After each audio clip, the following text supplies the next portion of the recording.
Hola, ¿cómo están? Les damos la bienvenida a este tiempo, a este espacio que hemos llamado Recobrando la Memoria Eterna. Y bueno, en el día de hoy vamos a ver la lección número 21 y la cual habla de la cruz como fuente de toda provisión. Exactamente. Hoy vamos a ver la lección número 21 y la lección número 22. 22. Vamos a ver las dos juntas y bueno, justo el tema es este, ¿no? Que nuestro Padre en la cruz nos dio absolutamente todo lo que necesitamos. Es la fuente de nuestra provisión. Pero justamente todo lo que necesitamos, no lo que nosotros creemos necesitar. Cuando hablamos de que Dios nos ha dado todo, absolutamente todo, no hablamos de a veces las cosas que nosotros pensamos o queremos, sino todo aquello que para Dios es realmente importante, que es todo en cuestión espiritual, en cuestiones eternas.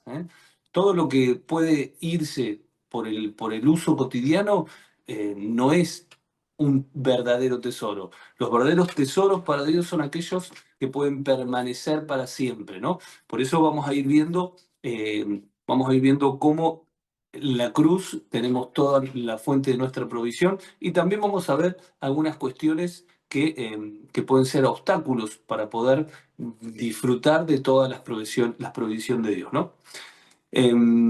Comenzamos entonces. Claro, por eso al iniciar esta lección habla de que al hablar de Dios como nuestro Padre, no podemos ignorar de que Él es el proveedor por excelencia, ¿no? Por decirlo de alguna manera. Es el gran proveedor de todo lo que necesitamos, ¿no? Para nuestras vidas como personas, como hijos. Ahora vamos a ver, ¿no? Esto de ver cómo el Padre es el que tiene el deber de proveer a su casa, pero también a sus hijos. Y entendiendo que de Dios viene todo lo que nosotros necesitamos, no solamente vamos a hablar de esa provisión espiritual, de esa vida, sino entender de que Dios puede proveer todo lo que necesitamos. Y cuando decimos todo, abarca lo emocional, lo físico, lo material. No hay nada que sea un limitante o un impedimento para que Dios nos provea a cada uno de nosotros. Exactamente. Por eso lo más importante que nos ha dado a través de la cruz es el amor, ¿no? El amor que Dios nos ha dado es tremendo que se nos pueda ir revelando esta realidad, ¿no? De sentirnos amados, de ser amados por Dios a través del acto glorioso de la cruz, ¿no? Ahí dice Primera de Juan 3:1, fíjense qué gran amor nos ha dado el Padre que se nos llame hijos de Dios. Primera de Juan 3:1. Qué gran amor. No estamos hablando de un simple amor, estamos hablando de un amor de una magnitud cósmica que llegó hasta el punto de entregar su propia vida por nosotros. Se nos tiene que ir revelando esto, porque a veces pensamos que porque no tenemos determinadas cosas circunstanciales, Dios no nos ama o nos dejó de amar. Dios, el amor de Dios no está condicionado, nos va a amar siempre, sea lo que sea, porque somos hijos de Él. Y lo demostró con todo lo que hizo para que hoy podamos disfrutar de esta posición de estar en Cristo con todos los privilegios que conlleva el ser hijos de Dios, ¿no?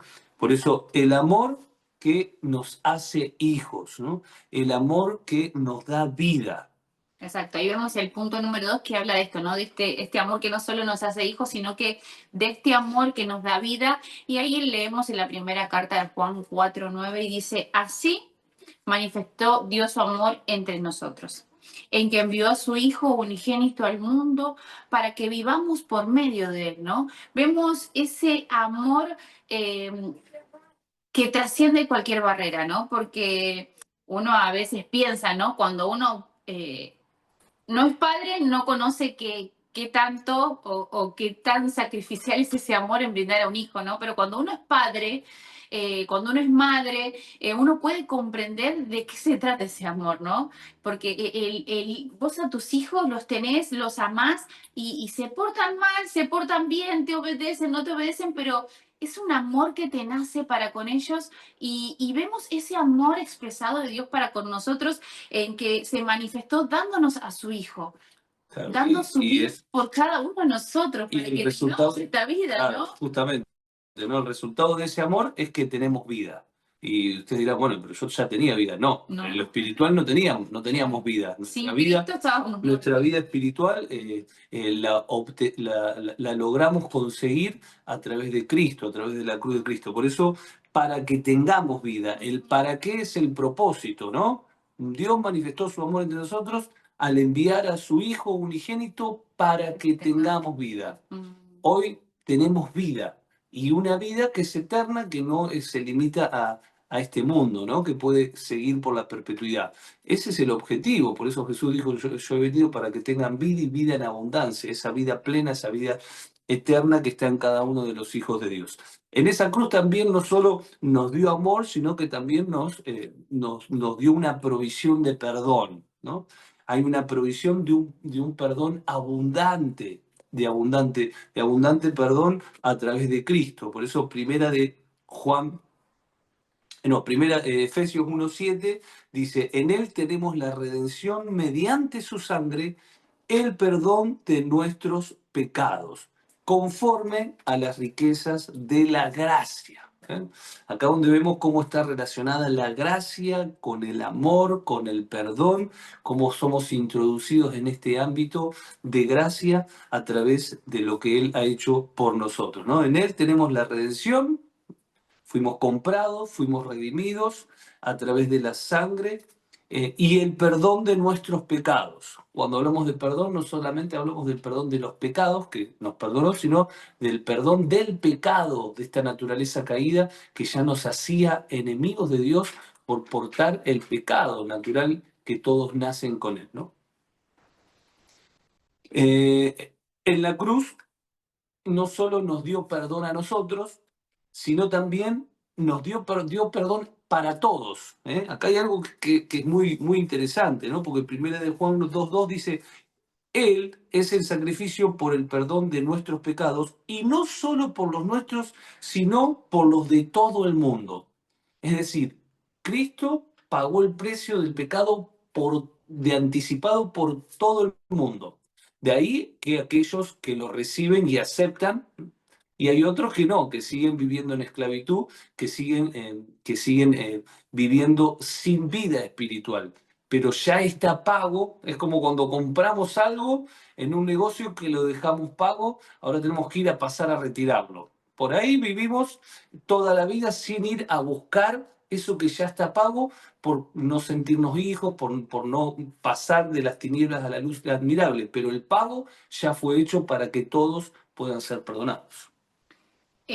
Claro, por eso la obra de la cruz es una realidad que tenemos que empezar a comprender, a disfrutar, ¿no? Entender que la maravillosa obra de la cruz no solo para que yo lo pueda disfrutar, sino que en ese proceso de entendimiento, de comprensión de qué se trata eso, pueda brindarlo y expresarlo a todos los que nos rodean, ¿no?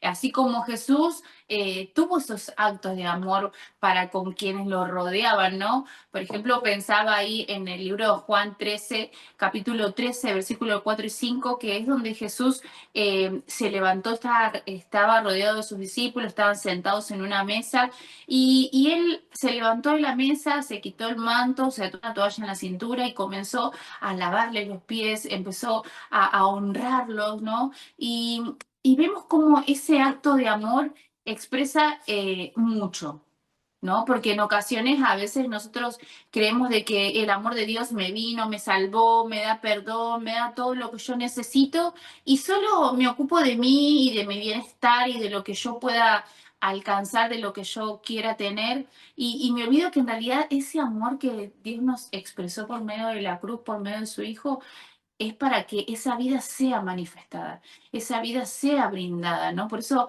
vemos al ejemplo de Jesús, ¿no? Él daba amor todo el tiempo, en toda ocasión, ¿no? Y es tan lindo poder recordar esos actos de amor de Jesús como para decir, bueno, no ponemos a ningún otro escritor, ¿no? Que hay unos cuantos hermosos ejemplos para poder ver de amor, pero vamos a Jesús, vamos a su paso antes de la cruz y vemos eso, ¿no? Ese acto de amor. Entonces, qué importante es poder entender de que esa cruz nos proveyó todo lo que necesitamos, pero no para guardármelo, para decir todo, tengo todo lo que yo quiero, sino para poder empezar a brindarlo. En ese proceso de crecer y conocer, empezarle a dar a otros, ¿no? Exactamente. Entre la provisión de la cruz también está la provisión de justicia.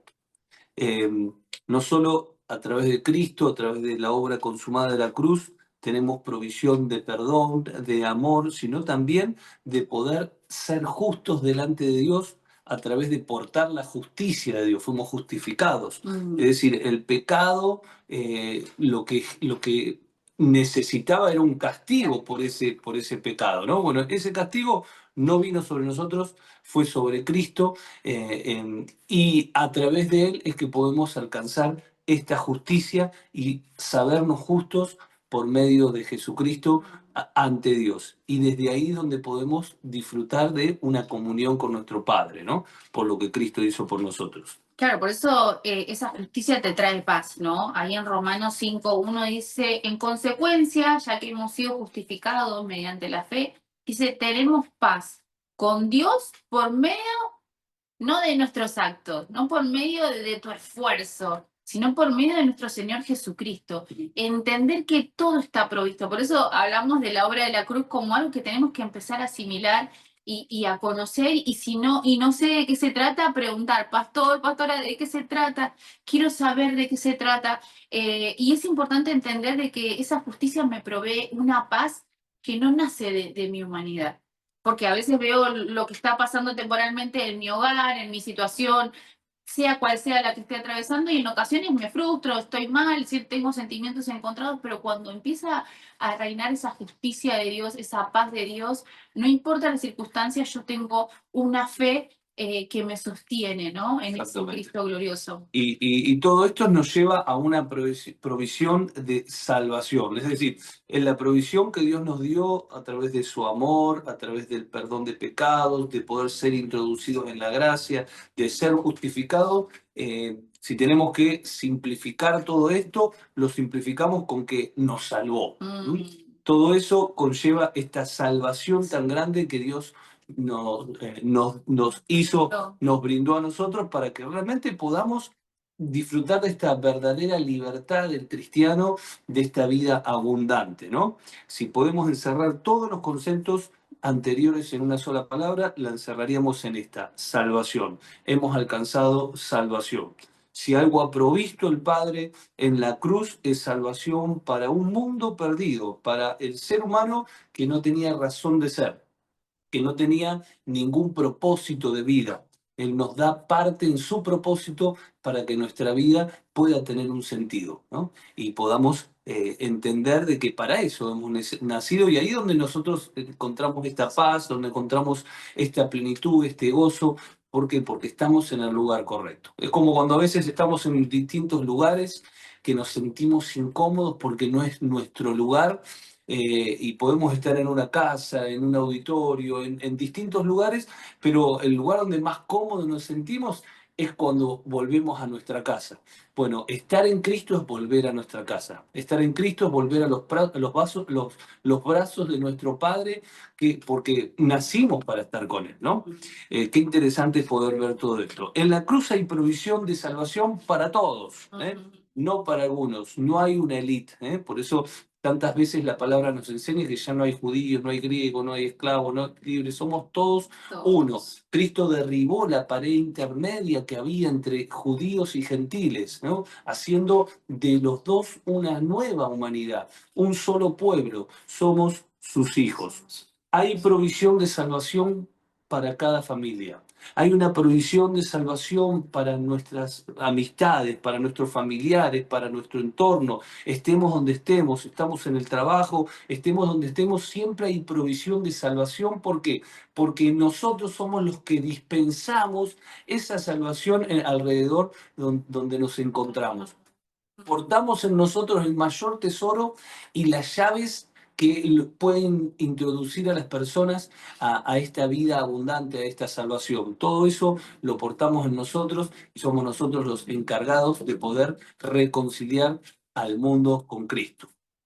Por eso no importa cuál sea el estado en el que estés, hay provisión de salvación también para ese matrimonio que por ahí está en conflicto, en crisis, o estás pendiente de un hilo, hay provisión, hay salvación. ¿Sí? Cuando acudimos a Dios, Él nos provee todo lo que necesitamos. No importa si tenés algún tipo de adicción, si tenés lo que sea que estés atravesando, hay provisión de Dios para poder ser salvos, para poder vivir la vida en plenitud juntamente con ese Cristo glorioso. Por eso no se tratan de acciones, sino de estar posicionados para que a través de estar posicionados y disfrutar de todo lo que se nos dio, las acciones sean un resultado de poder ver a Cristo a través de un corazón con gratitud y lleno de esperanza, porque antes no había esperanza, es que nosotros actuamos. Actuamos desde ahí, es el resultado de poder vernos en Cristo, de vernos justificados, en paz, con amor, de poder comprender todo esto, ¿no? En la cruz hay provisión de amor para toda la humanidad, hay provisión de perdón para toda la humanidad, hay provisión de justicia para toda la humanidad, hay provisión de salvación para toda la humanidad. El precio ha sido pagado. Ahora, es interesante que si bien esta es nuestra realidad en Cristo, no dejamos de ver conflictos emocionales, espirituales alrededor nuestro, ¿no? Personas con frustraciones, con depresiones, con ataques de pánico, con angustias, con cuestiones que no se pueden resolver.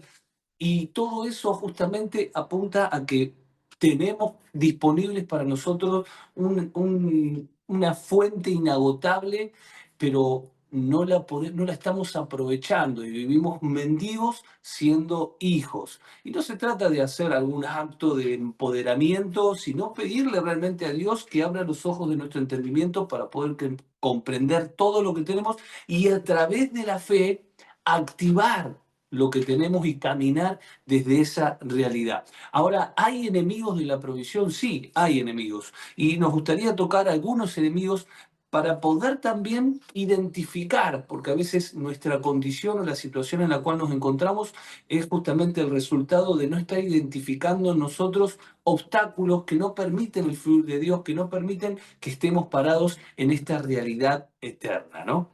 El primer enemigo, ¿cuál es?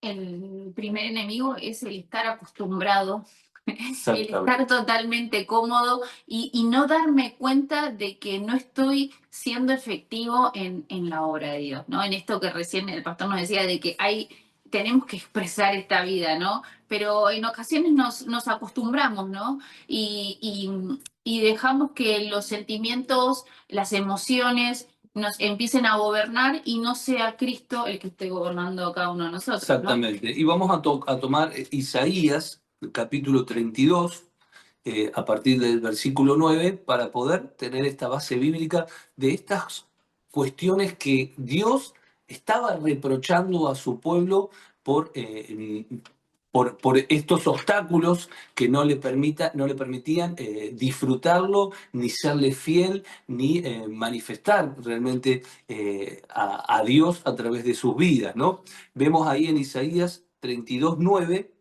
dice, escuchen, mujeres, ustedes que están acostumbradas a la buena vida. ¿Mm? Mujeres, hombres, niños, ancianos, no importa el género, pero escuchen ustedes que se acostumbraron a la buena vida, se acostumbraron a tener placeres naturales, a tener todas las necesidades visibles resueltas, porque están viendo que están completos, pero yo estoy viendo internamente que están vacíos.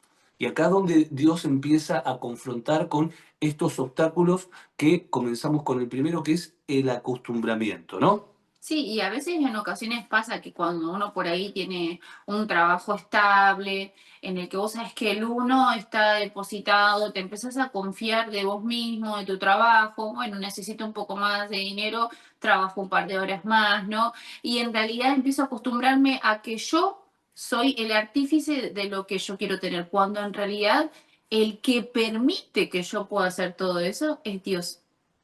¿No? Entonces, como que nos olvidamos. Entonces empezamos a a generar esa independencia en la que ya no necesito la provisión de Dios porque total yo puedo, porque si necesito más, trabajo un par de horas más y si, ¿no? Y empiezo a depender de mí mismo y ahí es cuando, ¿no? Viene esto, este llamado de atención al acostumbrarme a depender del sistema que fui generando con mi trabajo o con el sustento que yo tengo a diario, ¿no? Cuando en realidad no tengo que estar dependiendo de ese sistema laboral, sino de quién es el que me lo realmente provee. No es mi jefe, mi jefa. En realidad es Dios el que permite que yo esté en ese lugar. Y el estar acostumbrado a esto, ¿qué es lo que hace? Nos genera una independencia de Dios, que es lo que nunca quiso Dios. Desde un principio quiso que podamos depender de Él para que Él sea nuestra guía, el que nos enseñe. Y el hombre constantemente lo que busca es independizarse de Dios. Porque cuando estamos acostumbrados a tener determinadas cosas, ya nos olvidamos de que no vivimos desde esta dependencia de Dios, ¿no? Es como aquella persona que por ahí no sé, siempre tiene el vehículo para poder manejarse. Valora el vehículo cuando se le rompe, pero mientras tanto se acostumbró al confort de tener el vehículo y ya no concibe la vida sin el vehículo para poder trabajar. Sin embargo, no es necesario. No son, todo lo que vemos con nuestros ojos no es prioritario. Aunque pensemos que sí, no. Por eso, ¿qué dice la palabra? A ver, teniendo sustento y abrigo, estén conformes con eso. Es decir, como que es lo básico. Después, lo demás que nosotros vemos son cuestiones que no necesitamos. El segundo punto es el orgullo, ¿no? Sigue hablando ahí en Isaías 32:9, dice, escuchen ustedes que son tan engreídos, ¿eh? Está hablando al género mujer, pero es para todos. Escuchen ustedes que son tan engreídas. Es decir, el orgullo lo que hace es que no busquemos la provisión de Dios, porque aceptar la provisión también es reconocer de que no la tenemos. Entonces estoy orgulloso y no necesito de nadie. No necesito de nadie, ya me puedo valer por mí mismo, no necesito del cuerpo, no necesito de la comunión con mis hermanos, yo necesito solamente, como que tengo a Dios solamente para mí, pero no necesito a nadie más. Y esto también es un peligro, porque personas pueden decir, no, yo tengo a Dios y tengo todo, pero se aíslan de ese todo y Dios no concibe una familia que ame al padre, pero que no acepte a sus hijos, a sus hermanos. Es decir, necesitamos no solamente aceptar al padre, sino también aceptarnos entre nosotros con nuestras diferencias, con tantas cosas que tenemos distintos. ¿Para qué? Porque desde ahí es donde genera esa humildad de entender de que cada uno es parte de un cuerpo, una función específica para que Dios se pueda manifestar, ¿no? Y es tan importante eso porque en realidad cuando uno acepta el cuerpo de Cristo, empieza a aceptar a todos y cada uno de los que son parte de la familia de la fe, ¿no? Cuando me quiero congregar, cuando quiero tener esa comunión, no es que voy, total, yo sé que a las 7 empiezan, aparezco a las 8, así no canto, no saludo a nadie, escucho al pastor y si sé que el pastor dijo, bueno, vamos concluyendo, me voy, así total fui. ¿No? Y no se trata de eso, sino es de ir, del compartir, del alimentarme, del pasar el tiempo, ¿no? De alabanza, de todo el disfrute que uno tiene, no solo en una reunión, en las diferentes reuniones que uno puede tener en su iglesia local, ¿no? Pero es tan importante eso, y ahí es donde se evidencia si realmente el cuerpo de Cristo lo estoy aceptando o no. Y de eso se trata, ¿no? No de ser orgulloso en cuanto a decir, no, yo ya soy una persona madura, no necesito estar haciendo otras cosas que los demás necesitan. No, no, todos necesitamos el cuerpo de Cristo, todos necesitamos tener esa dependencia de Dios como niños que nos hablan las escrituras y que no nos dice desde el ser como niños desde la ignorancia, sino desde la dependencia constante de ese Padre glorioso, ¿no? Tremendo. Otro obstáculo es la despreocupación. Sí, despreocupación. Despreocupación, dice Isaías 32:10, dentro de un poco de tiempo, algo más de un año, ustedes que son tan despreocupadas, de repente comenzarán a preocuparse, ¿no?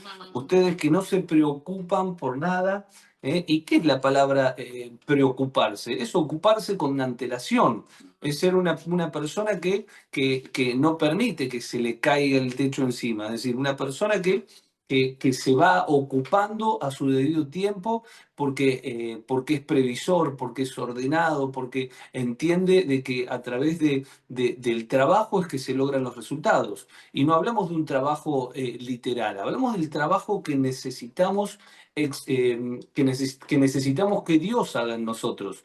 Dios tiene que trabajar en nosotros y quiere seguir trabajando, pero para eso necesitamos permitirle que Él siga trabajando en nosotros, ¿no? Claro, no tenemos que ser descuidados, irresponsables, sino de tener ese cuidado de nuestra vida espiritual, de nuestra vida interior, ¿no? Y el no ser descuidados, el no ser irresponsables, se va a ir evidenciando justamente desde este lugar, ¿no? No desde el despreocuparme, bueno, total, yo ya oré, no, o total, no, viste, como que dejar pasar lo que es nuestra vida, ¿no? Sino cuidar responsablemente la vida que nos ha sido encomendada a cada uno de nosotros. Exactamente, y lo vemos en tantas áreas, ¿no? Hemos hablado tanto de lo que es la gimnasia, de lo que es el alimento, de lo que es... ¿Por qué? Porque estar despreocupado es sinónimo de estar descuidado, es sinónimo de ser irresponsable con lo que se nos confió, que no es ni más ni menos que el templo del Espíritu Santo, el Espíritu Santo en nuestra vida. Somos personas que necesitamos cuidarnos, necesitamos ser buenos administradores de lo que tenemos. Y lo primero que tenemos es nuestra vida. Y qué importante esto que decías, hablar, ¿no? de la gimnasia, de la salud. Es tan importante entender eso porque nosotros tenemos que ser el reflejo de Cristo, ¿no? Y en realidad no es nuestro espíritu lo que se ve nuestro cuerpo, se ve esta cara, ¿no? Se ve este cuerpo, y si tengo que ir a compartirle la palabra con alguien, tengo que ir caminando sobre mis pies, ¿no? Entonces es tan importante el cuidado no solo del descanso, de la alimentación, sino también el cuidado de nuestro cuerpo, que es el vehículo para poder expresar este Cristo, ¿no? Para poder brindar esta vida a otros, ¿no? Es muy importante. Por eso dice la palabra que todo vuestro ser, espíritu, alma y cuerpo sean guardados irreprensibles para la venida de nuestro Señor Jesucristo. Tenemos que guardar todas las áreas de nuestra vida, ¿no? No solamente el cuerpo, el espíritu, el alma, cuidarnos, tener mentes sanas, poder entender de que hay que trabajar en todas estas áreas para uno poder ser hallado fiel delante de Dios, ¿no? Ya que todos vamos a rendir cuenta de lo que se nos confió. Y lo primero que se nos confió es este envase que vemos en el espejo cada día. Otro obstáculo es la autosuficiencia, ¿no? Isaías 32:11 dice también, mujeres de la buena vida abandonen su autosuficiencia. Tiemblen, mujeres de la buena vida, abandonen su autosuficiencia. Su autosuficiencia, ¿no? Que es una actitud que te hace pensar que no necesitas nada de nadie, ¿no?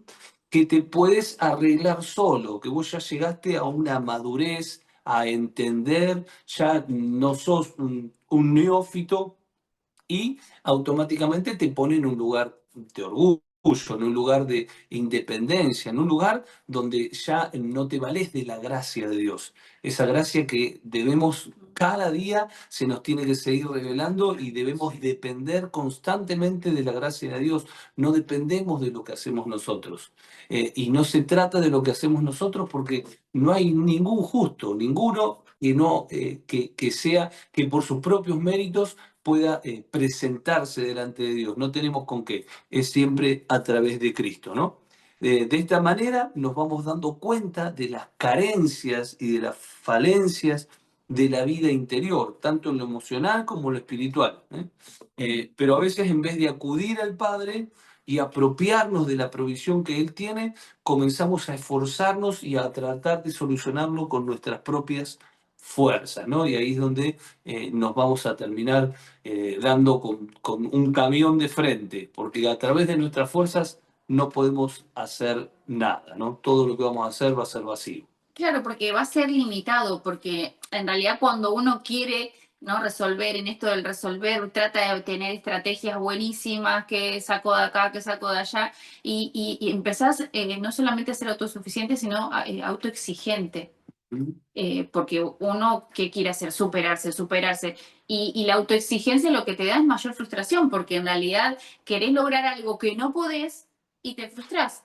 En cambio, cuando nace de la vida de Cristo, todo lo que vos haces, lo que empezás a obrar, al nacer de una vida que no tiene nada que ver con el razonamiento humano, todo está provisto. Entonces, en ese querer lograr, podés lograrlo y lo lográs sortear y lo lográs salir y transformar. ¿Por qué? Porque viene desde la vida de Cristo. Entonces está todo provisto. Entonces es tan importante entender de que no tenemos que ser autosuficiencia, tenemos que sí usar, hacer buen uso de las herramientas que podemos tener en nuestra vida, pero es tan importante tener esa dependencia de Dios siempre, porque las mejores ideas, las creativas y las sobrenaturales siempre van a venir de Él, ¿no? Así es. Así que haciendo un repaso, estamos hablando de la provisión del Padre, que el Padre nos ha provisto de su amor, de su paz, de su justicia.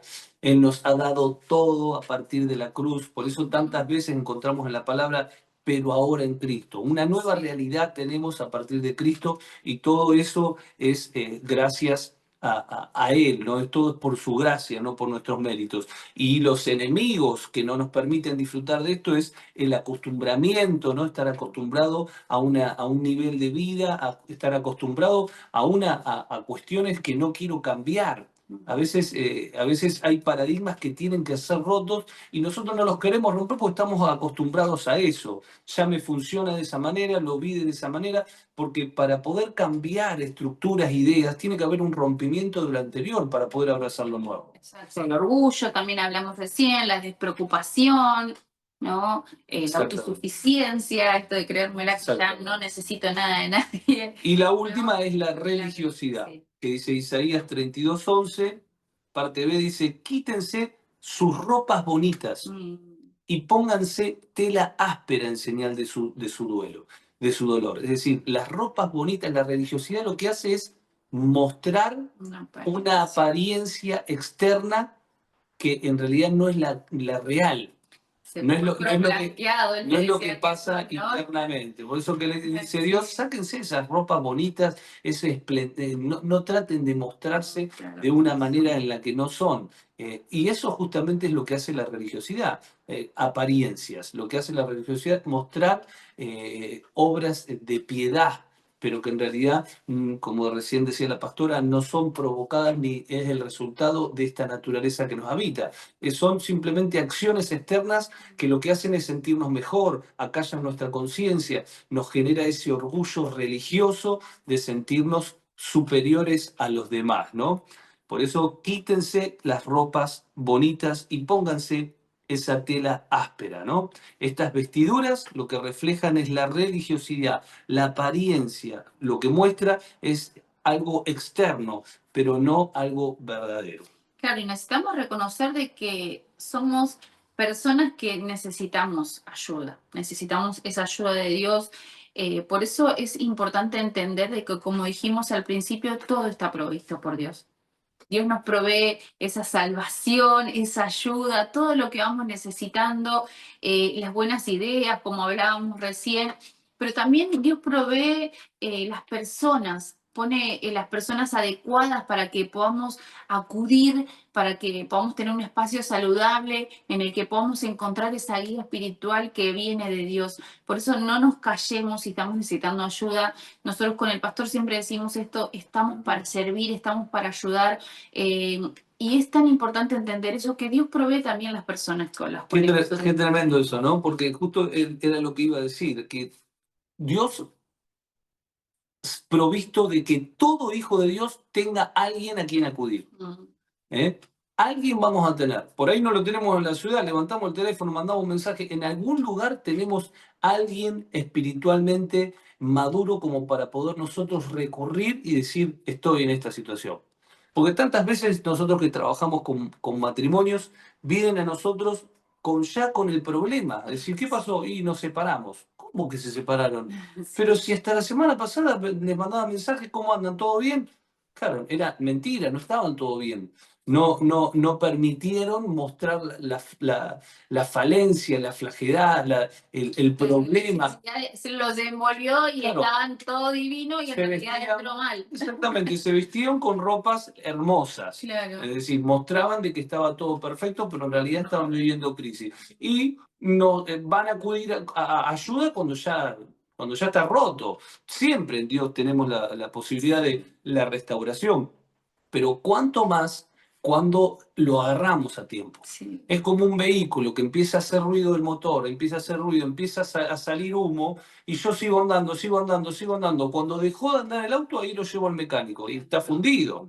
¿Se puede arreglar? Sí, pero hay que cambiar todo el motor. Si lo hubiese traído cuando empezó a hacer el primer ruidito, ahí sería distinto, porque podríamos haberlo arreglado más rápido, no hubieses caído en la crisis de no tener el vehículo, de estar solo, y muchas veces pasa eso con las personas. Sí. Así que todo esto es un cuadro perfecto de aquel que dejó su lugar en su vida para el acostumbramiento, ¿no? Para el orgullo, para la despreocupación, para la autosuficiencia y para la religiosidad. Aquel que ha dejado de depender de la provisión del Padre. Por eso creemos y declaramos de que somos una iglesia que no tiene vergüenza de pedir ayuda, que no tiene vergüenza de decir necesito, que entiende y discierne correctamente el cuerpo de Cristo, cada uno de una función distinta, y desde ahí avanzamos. Desde ahí avanzamos sabiendo de que en Cristo tenemos todo, y eso que tenemos lo tenemos que, lo tenemos que aceptar, lo tenemos que permitir. Tenemos todo, pero podemos estar viviendo como pordioseros, como esclavos, siendo herederos, ¿no? De esta salvación tan grande. Así que bueno, nos despedimos y deseamos que sea de edificación, ¿no? Para cada uno de ustedes. Así es.